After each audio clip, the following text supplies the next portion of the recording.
Hello and welcome to the Fantasy Fire and Ice podcast brought to you by Sportstopia.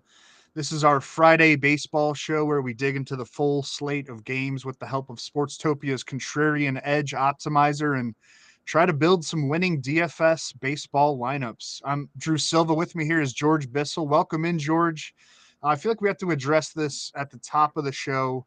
Chaim Bloom fired from his role as the Red Sox chief baseball officer, I believe was the title. That was on Thursday. I'm not surprised it came to an end in this manner, but the news also kind of like caught me off guard the way they did it, like in between, or actually it was before that doubleheader on Thursday. I wanted to get your feelings as a proud Nor'easter on that breaking news from yesterday.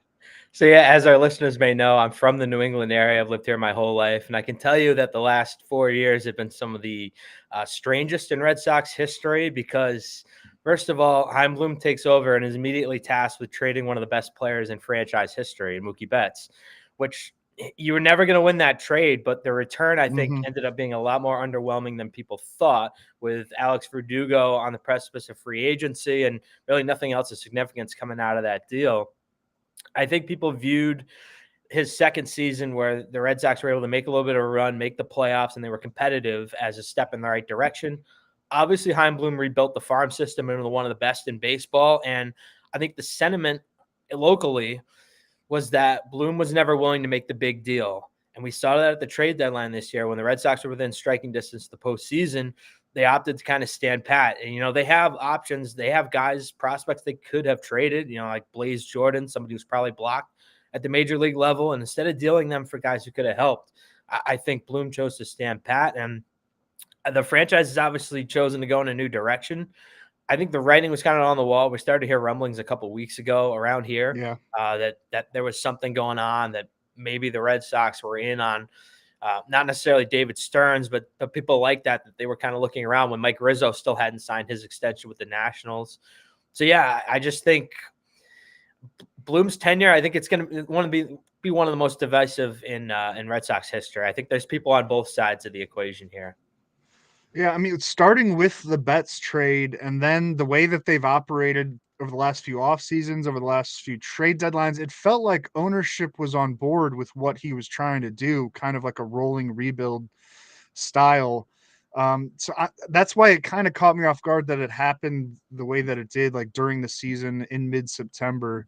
I felt like ownership was on board with what was going on. Like obviously they've needed pitching. They didn't get pitching. Some of these decisions are ownership calls, right? And certainly the Mookie Betts trade was. I don't know. The candidates to replace him are being discussed already internally and externally. Like Alex Cora, would he have interest in moving into a front office role from the manager's seat? Would the Red Sox want him to do that?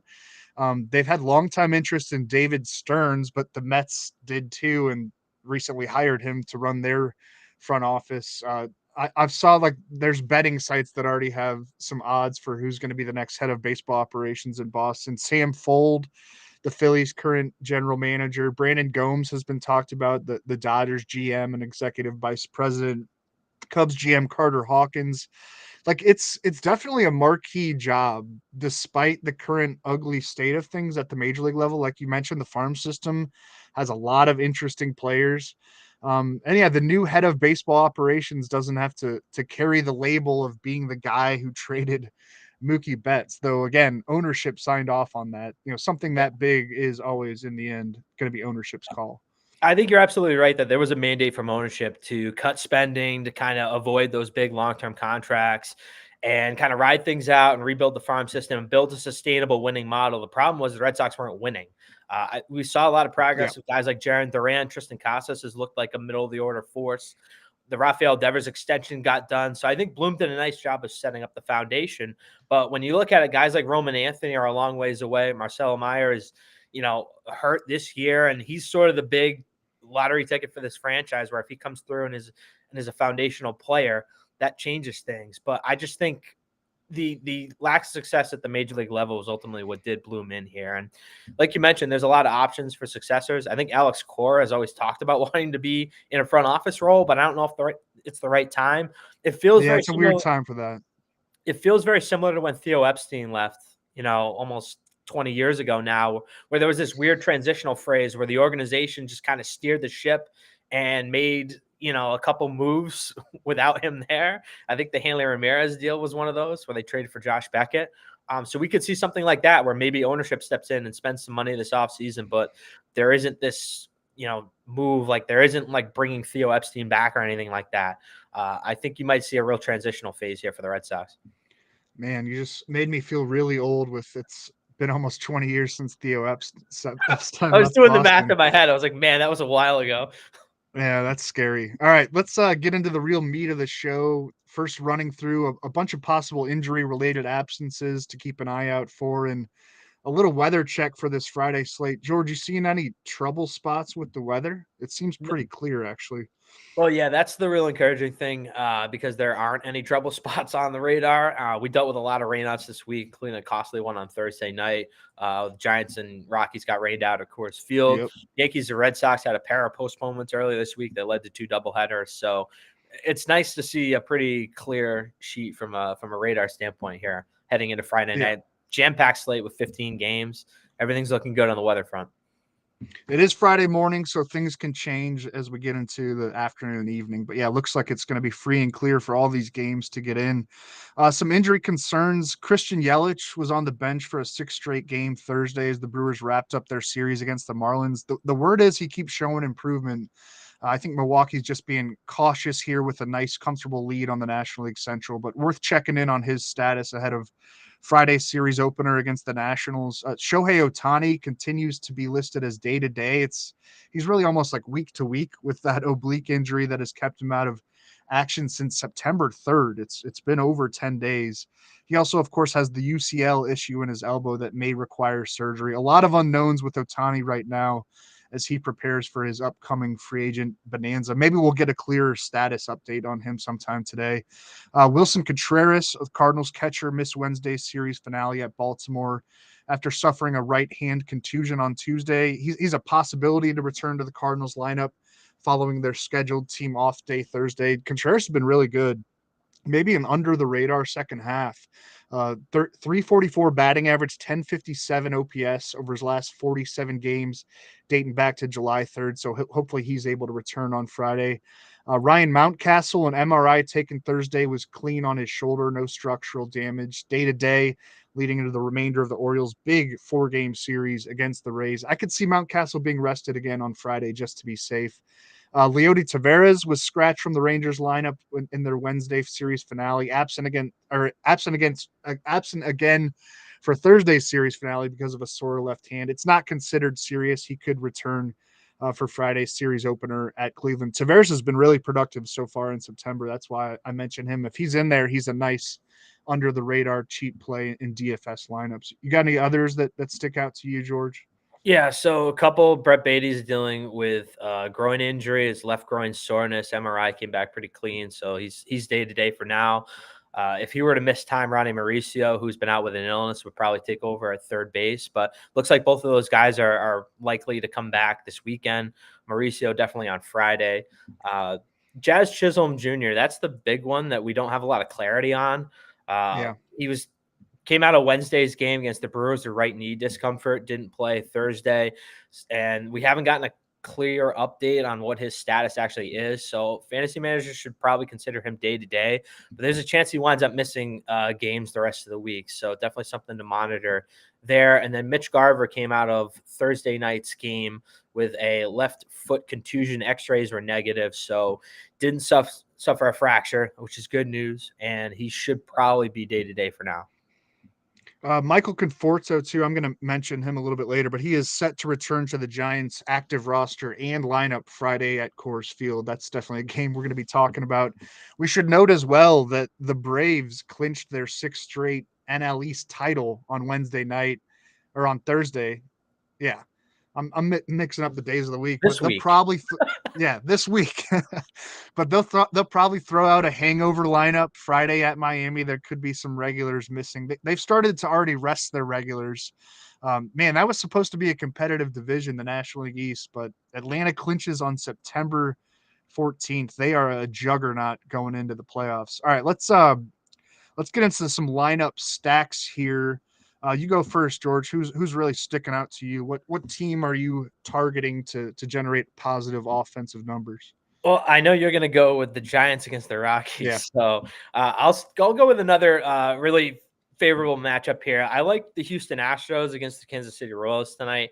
Obviously, with Zach Greinke pitching, he's had a really tough season. He's got a 1-15 record, which is not ideal. But he's given up a lot of home runs too this season. In 126 and 2/3 innings, he's given up 19 home runs. And the Astros are arguably one of the hottest lineups in baseball at the moment. So you got the big boys. You've got Altuve, Alvarez, Tucker, Bregman. I think those are guys you can kind of build around. And I like Chas McCormick and Yainer Diaz as options as well, a little lower cost that you could probably fit in as well. So that makes sense to me. I think they're going to do a lot of damage against Kansas City in this series, and it starts on Friday night. As you mentioned, yeah, I'm going to run it back with the Giants after Thursday's series opener at Coors Field was postponed by inclement weather in Denver. Looks clearer there tonight. There's a 20% chance of rain around game time, but that's Denver weather. It changes rapidly. It's basically the same idea with this Giants team that I presented on Thursday's show. It's a must-win game. It's a must-win series for the Giants in a hitter-friendly environment at Coors Field. But like I said, this time we can add in the anticipated return of Michael Conforto, likely in the DH role after he missed the last 3 weeks or so with a grade 2 hamstring strain. Gabe Kapler said, the Giants manager said he was penciled into the lineup at DH for Thursday's game, but that lineup never actually came out prior to the early postponement announcement. So I'm going to put Conforto in there right away at the DH spot, or fit him into your lineup as an outfielder. I'll throw in Tyro Estrada in there too, Lamont Wade, Mike Yastrzemski. You could go very lefty heavy with this if you like, with the Rockies throwing right-hander Chase Anderson and his 6.49 season ERA. But I would just go ahead and stick to the Giants' most trustworthy hitters for this game in Colorado: Estrada, Wade, Conforto, Yastrzemski, and let it ride. They should make some noise for a team that woke up essentially tied with the Reds and Diamondbacks for the third National League wildcard spot. Miami's a half game back of those three. It's a bit of a mess on the NL side of that wild card situation. All those teams have their flaws, and you can punch a lot of holes in the depth chart. But it should be pretty fun down the stretch to see which of those teams actually make it into October. Yeah, so that was the lineup you got a second stack. Yeah, go ahead. Yeah, so that was actually the lineup I picked for the Sportstopia Friday lineup stack article that's actually up on the website right now. So I hit on all those lefties like you mentioned. I think if you look at the Fantasy Sports Logic's Contrarian Edge Optimizer, that's one of the ideal lineup builds. It's just to stack those three Giants outfielders and build around that. And then Estrada's in there as well. So that's definitely one of the preferred ways to go tonight to get that edge for fantasy managers. So another one I like is let me take a look here. I'm gonna grab my notes. The Cubs against the Diamondbacks. The thing with that matchup is Brandon Pfaadt has given up a lot of home runs this season. He's given up 20 home runs in just 80 and 2/3 innings and 15 starts. Yeah, that's rough. I mean, that's a lot. So the Cubs don't have a ton of left-handed batters that can do damage. I think Cody Bellinger is the obvious name here. He's a little costlier than some of the other options at outfield, but I think he's got a decent shot here, having the best season of his career, a resurgent year, heading into free agency coming up. So I think he's got a shot to do some damage tonight. And the rest of that lineup, guys like Christopher Morel, they can get hot. Seiya Suzuki's been seeing the ball well of late. So there's definitely some options there for fantasy managers. And that game's in Arizona. So I really like the NL West sort of stacks here tonight. I think you can build some really strong lineups around those two games. Yeah, Brandon Pfaadt arrived in the majors this year with a lot of, prospect hype. He was, I think, the minor league strikeouts leader last year, had 218 of them in 167 innings, but he has not passed the eye test for me. I've talked about this with Chris Crawford, who works with us here at Sportstopia.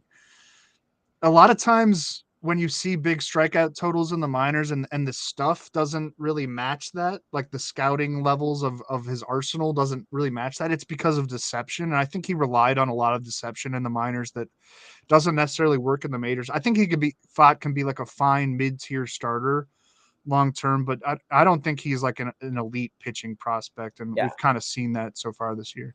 No, obviously, I trust Chris's opinions on prospects more than probably anybody out there. And, the Yeah. name that comes to mind for me is like a throwback name, Tony Cingrani. Remember? He had those Yeah. colossal minor league strikeout numbers and then just couldn't really hack it as a starter. So you see guys like this. Jarrell Cotton was another one who had those just astronomical minor league strikeout numbers, and the changeup just never really translated against big league Yep. hitters. So I think you see that a lot, and that might be the case here. And when he's missing his spots, he's getting absolutely hammered right now. So Yep.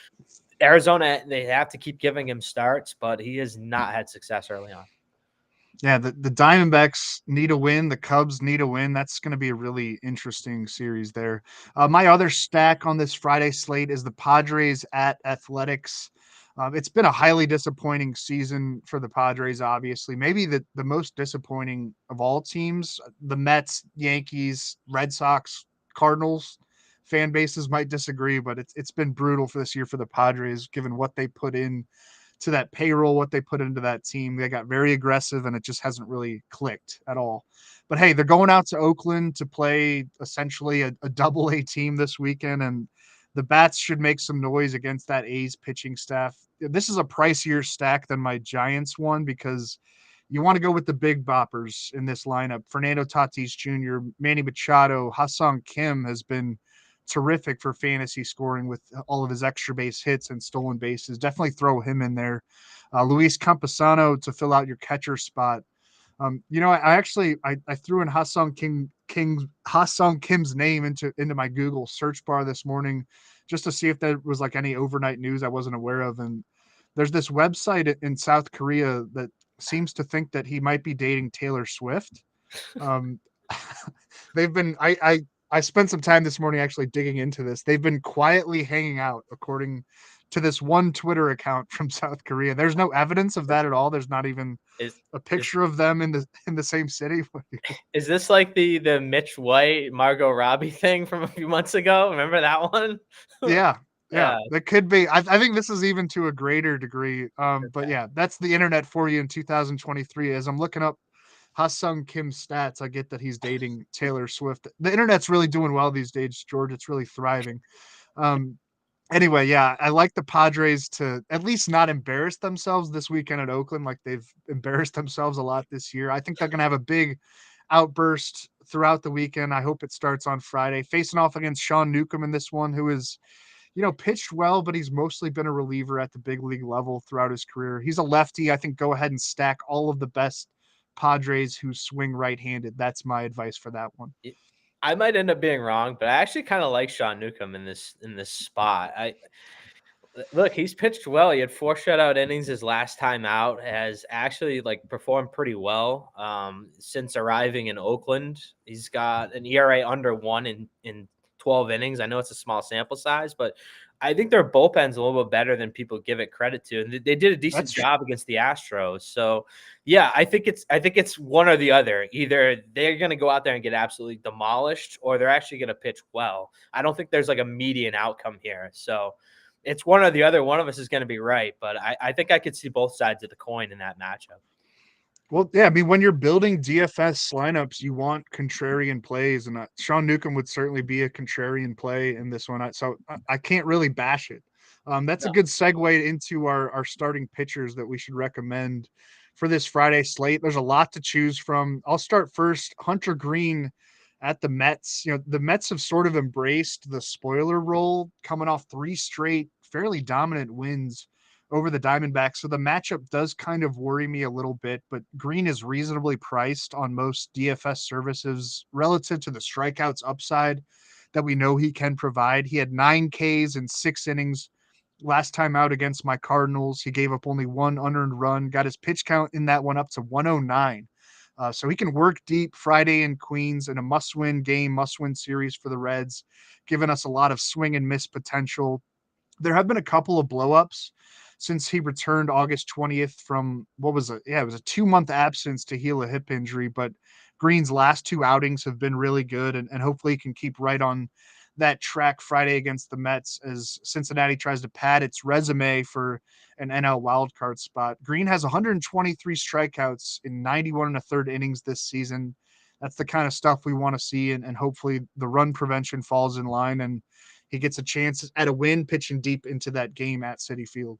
Certainly a high variance guy, and with the strikeout Yeah, upside, he's the type of building block I can see going with. I wrote about this for the Sportstopia Friday lineup stack article that, you know, there's not a ton of great pitching options on this slate. I mean, there's not a lot of elite guys going tonight. that's true. So I think Justin Steele is kind of the clear building block for me. He's probably the he might not win it. I think Blake Snell kind of wrapped it up with his last outing, but he's going to be in the conversation. He's going to be a finalist for the NL Cy Young Award, and he's pitched phenomenally this season. He's allowed 3 earned runs or fewer in 25 of his 27 starts, and the strikeouts have been there. He's averaged a strikeout per inning at 159 through 159 innings.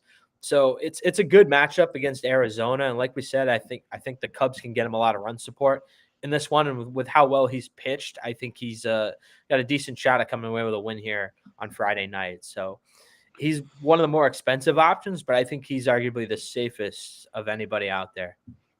Yeah, the NL Cy Young odds as of this morning, this kind of caught me off guard, but on FanDuel Sportsbook at least, Blake Snell minus 170. He was a bigger favorite than that not too long ago. Justin Steele plus 155. So he's actually really closed the gap. I mean, they each have at least 2 turns left. That could swing. Zach Gallen at plus 750. He has faded a bit. Spencer Strider at plus 12,000. If you really want to throw a dart, but his ERA is a little bit too high. Certainly has the strikeouts, but the ERA is not at the level of the other guys. I'm always fascinated to see those ballots because I think Strider's going to get more votes than we think from especially the people who look at more than just the surface stats. He's had a real incredible season. Yeah, I agree. I think he could actually even finish second, but it's probably Snell's award. And like maybe just because of the strikeouts and because of the name recognition and because of what the Braves have done this year, that puts Strider into like, I wish you could bet on who's going to finish second rather than who's going to win the award. My other starting pitcher that I'm going to recommend is Tarik Skubal at the Angels. And Skubal's price has risen on DFS services, and rightly so. He's generally looked better than ever since missing the first 3 months of the season following flexor tendon surgery. He got blown up by the Royals of all teams back in July, but has otherwise been solid to excellent in every other one of his starts. Overall, a 3.47 ERA, 1.02 whip, 75 strikeouts, only 13 walks in 62 and a third innings. He had 9 strikeouts over 5 scoreless innings last weekend against the Tigers, only 2 hits allowed, just 1 walk. Pitch count in that one was 95. He can work late into the game at Angel Stadium tonight with a good number of Ks against an Angels team that seems to be lacking a rudder.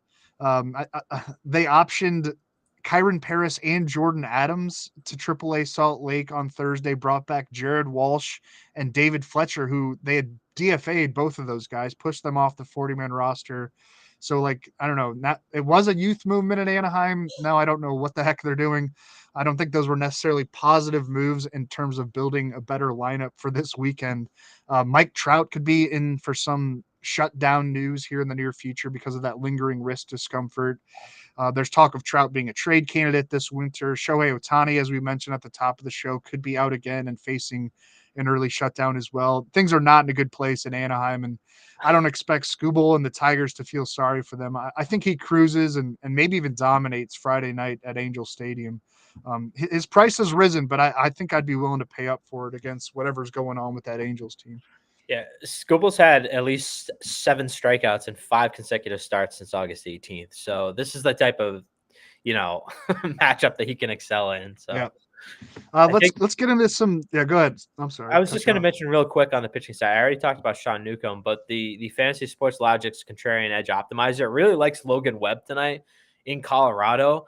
I again, on paper, it doesn't look like a great matchup, but because of that, his price is actually lower, and the optimizer actually really likes Logan Webb tonight. So that's just something to keep in mind. I'd look at that. Yeah, and an extra day of rest because he was supposed to pitch Thursday. Yep. And the postponement announcement came in well before. Like I said, the Giants didn't even put out a lineup, so he didn't have to warm up and then stop. Like he should be in a really good place physically, at least to dominate a Rockies lineup that is usually good at home, but hasn't been good at home, hasn't been good Right. anywhere this year Yeah. at sea Yep. level or in the Rocky Mountains. Some optimizer picks that stick out to me as you generate lineups on the Fantasy Sports Logic Contrarian Edge Optimizer. Garrett Cooper, you can make him part of the Padres stack that I laid out earlier, or use him independently as a cheap option at first base. He's in a bit of a slump right now, but I think capable of getting back on track against the A's and the aforementioned Sean Newcomb, who we like and we don't like. The Twins, Max Kepler, I think sticks out, a left-handed slugger going against White Sox right-hander Jesse Schultens. Kepler has an 813 OPS with 18 home runs and 350 plate appearances this year against righties. I definitely consider Royce Lewis. He is a bit pricier. See if Willie Castro is in the lineup. He's got some dynamic talent, can get on base and steal some bases and put in some runs scored. Robbie Grossman, another cheap outfield option, as the Rangers take on Lucas Giolito in Cleveland. Grossman's 8 for 17 with 2 homers and 8 RBIs over his last 6 games. Any value plays that are sticking out to you? Yeah, I think like you mentioned with Royce Lewis, he's been really hot of late. His homer in his last couple of games. That's actually a really nice matchup for the Twins. They get Yeah. the White Sox, who they're starting Jesse Schultens, who's really struggled of late, and they burned through a lot of their bullpen last night. So I think the Twins could score a ton of runs in this game. They're still competing for that division title there. That's a good spot if you want to stack Twins hitters. Alex Kirilloff's another guy who's very cheap Yep. on tonight's slate. He makes sense at first base. So those are a couple options that stand out to me that I really like on that side. Yeah, the optimizer likes some cheap Guardians bats going against right-hander John Gray and the Rangers. Bo Naylor, Will Brennan. I don't love it, but the optimizer does. It likes some Diamondbacks as well going against your guy Justin Steele, Christian Walker, of course Corbin Carroll. If you can fit him into a lineup, I don't care who the Diamondbacks are facing. I'd try to fit him in. Jared Kelnick, the optimizer, likes him as the Mariners take on the Dodgers and right-hander Bobby Miller. It could be a sneaky good play if he's in Seattle's lineup. Kelnick has been battling some soreness in his surgically repaired foot. It's being downplayed as a normal thing, but worth keeping an eye out on that. All right, I think that's going to do it for this Friday edition of the Fantasy Fire and Ice podcast. Thanks for tuning in. Thanks for joining me, George, and good luck, everybody.